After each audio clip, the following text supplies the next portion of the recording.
আমার ছোট্ট বন্ধু সোনারা, আগের পর্বটা দিতে আমার খুব দেরি হয়ে গিয়েছিল, তাই আমি তোমাদের কাছে দুঃখিত। এই পর্বটা একটু তাড়াতাড়ি দিচ্ছি। বাইরে ঝমাঝম বৃষ্টি হচ্ছে, এমন সময় গল্প শুনতে মন্দ লাগবে না। ভালুক তো ক্লান্ত হয়ে গাছের গুঁড়িতে হেলান দিয়ে বসে রইল। এমন সময় সেখান দিয়ে একটা শেয়াল যাচ্ছিল। সে ভালুককে দেখে দাঁড়ালো আর বলল, কে ভালুক দিদি, আপনি এখানে কি খাচ্ছেন? শেয়ালের গলা শুনতে পেয়ে ক্লান্ত স্বরে রিম্পি বলল, আর ভুলো না বোন, বনের মধ্যে পথ হারিয়ে ফেলেছি, কেমন করে বেরোবো তা বুঝতে পারছি না। শিয়াল হাসে আর বলে, আরে তো গোলক দাদার বন, এখান থেকে বেরোনো খুব শক্ত। আপনি আজ রাতটা এখানেই থাকুন, কাল সকালে আমি আপনাকে পথে নিয়ে যাব। কিন্তু আমার জীবন বড্ড খিদে আর তেষ্টা পেয়েছে। শিয়াল বলে, এই গাছটা মহুয়া গাছ, দেখুন কেমন ফুল ফুটেছে, এটা আপনি নাড়া দিন, তাহলে অনেক টাটকা মহুয়া ফুল ঝরে পড়বে।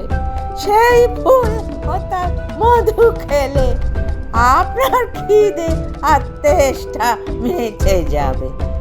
আমি এখন তবে যাই।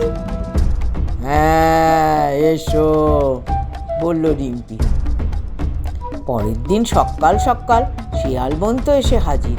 কিন্তু হয়েছে কি, মহুয়া খেয়ে ভালুকের মা এত ঘুমিয়ে পড়েছে যে তাকে জাগানোই যাচ্ছে না। তখন শিয়াল বোন আরও বোনেদের ডেকে আনলো। সবাই মিলে তার কানের কাছে জোরে জোরে হুক্কা হুয়া হুক্কা হুয়া করতে লাগলো। ওই গাছে ছিল এক কাঠ বিড়াল। এত হই হল্লা শুনে তার ঘুমের চটকা ভেঙে গেল।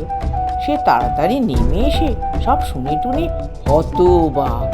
সে ভাবলো একটা কাজ করা যাক। এক দৌড়ে ভালুকের নাকের কাছে গিয়ে তার নাকের ভেতর নিজের ল্যাজটা ঢুকিয়ে সুরসুরি দিতে লাগলো। সুরসুরি খেয়ে রিম্পি হ্যাঁচো হ্যাঁচো করে কতবার যে হাঁচি দিতে লাগলো তার আর শেষ নেই।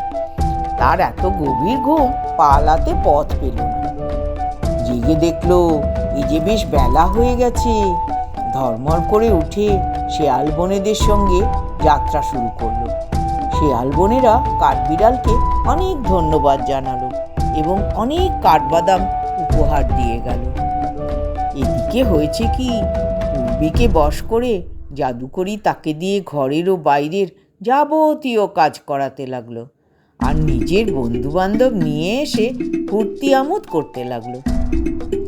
কোনো কাজ না পারলে বা ভুল করলে ওই ছোট্ট মেয়ের উপর চলতো অকথ্য অত্যাচার, ভালো করে খেতেও দিত না।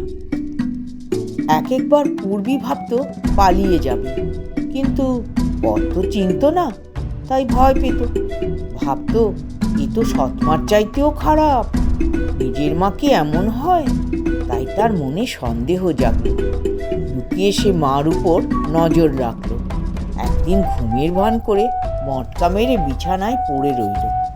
গভীর রাতে সেই জাদুকরি ফুর্তি আমোদ করে বাড়ি ফিরল। এদিকে আমাদের পূর্বী তো তাকে লক্ষ্য রাখছে। ঘরের আলো জ্বালিয়ে সে কাপড় বদলাতে লাগলো আর চোখে মুখে জল দিতেই তার মায়া মুখোশ খসে গেল। অবাক হয়ে পূর্বী দেখলো এ তো তার মা নয়, অন্য একজন কেউ।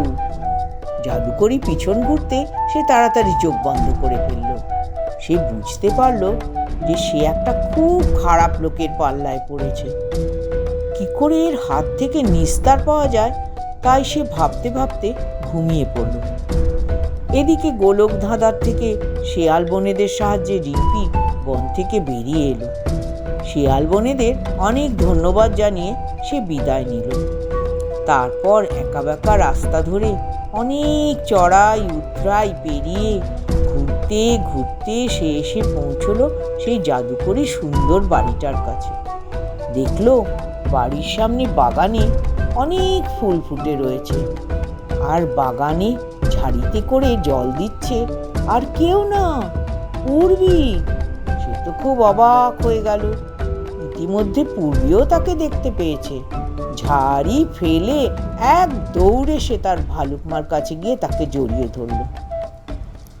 সে তো নিজের চোখকে বিশ্বাসই করতে পারছিল না। এইভাবে দুজনের দেখা হওয়াতে দুজনেই একযোগে আনন্দিত ও বিস্মিত হতে লাগলো। তখন জাদুকরি বাড়িতে ছিল না, তাই পূর্বী তাকে বাড়ির ভেতর নিয়ে গেল। রিম্পি তখন খিদে তৃষ্ণায় কাতর। এত দূর পথ পার হতে গিয়ে তার পা দুখানি ক্ষত বিক্ষত হয়ে গেছে। পূর্বী তাকে কিছু ফলমূল আর জল খেতে দিল, আর তার পা দুখানি ওষুধ লাগিয়ে ব্যান্ডেজ বেঁধে দিল। তারপর দুজনেই দুজনকে তাদের ছাড়াছাড়ি হয়ে যাওয়ার পর কি কি হয়েছিল সব বলল। আজ এই পর্যন্ত থাক, আবার আসবো নতুন পর্ব নিয়ে। আর সাবস্ক্রাইব তো করবেই, আর কমেন্টস লাইক শেয়ার দিতেও ভুলবে না। আর যাই তাহলে।